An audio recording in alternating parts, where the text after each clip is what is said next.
जो शिव महापुराण श्रद्धा श्रद्धा। देखो इतिहास याद करना कोई बड़ी बात नहीं है, लेकिन किसी चीज को, किन्हीं शब्दों को, किसी विधा को, किसी मेथड से होके गुजरना, ये सबसे बड़ी बात है। किसी दौर से गुजर जाओ, किसी धाम में जाकर वहां के रस का आनंद ले लो,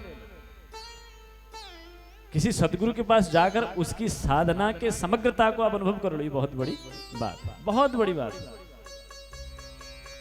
तो ये बात होती कब है? बोले जब तक आपके चित्त में श्रद्धा का प्रकट नहीं होता, तब तक आपके चित्त में ऐसी बातें अनुभव आती नहीं। श्रद्धा सबसे बड़ी पूंजी है, महनीय पूंजी है सबसे बड़ी।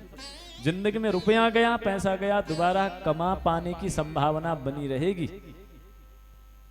मित्र गए तो दूसरे मित्र बनने की संभावना बनी रहेगी। शरीर कमजोर हो गया, बल गया, तो पुनः आप बलिष्ठ होने की संभावना से एकदम नकार नहीं सकते। लेकिन जीवन से श्रद्धा गई, फिर आप बहुत कुछ खत्म कर देते।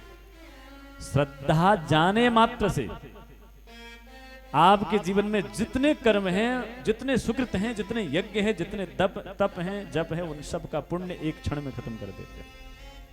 अश्रद्धया हतम ज्ञानम, अश्रद्धावान व्यक्ति एक क्षण में संपूर्ण ज्ञान नष्ट हो जाता है। जप का फल नष्ट हो जाता है, तप का फल नष्ट हो जाता है, सेवा का फल नष्ट होता है। अश्रद्धा सबसे बड़ा कुष्ठ रोग है सनातनी भक्तों के लिए।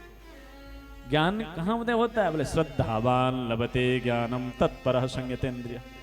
ज्ञान के प्रकट होने की भूमि है श्रद्धा भरा हृदय। और यहाँ तो श्रद्धा भरी ममता में हमारी जगदम्बिका की कथा सुनने जा रहे हैं। भवानी शंकरो वंदे श्रद्धा विश्वास रूपिणो। हमारे शंकर और जगदम्बा पार्वती कौन है? श्रद्धा और विश्वास के।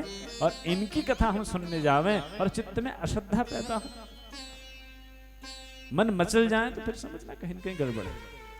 अश्रद्धा से भरा हुआ हृदय छोटे से छोटे और बड़े से बड़े यज्ञ तप जप के फल का अनुभव जीवन में कर नहीं सकता। इसीलिए शिव महापुराण का पूजन जो श्रद्धा से करता है वह जीवन मुक्त हो जाता है।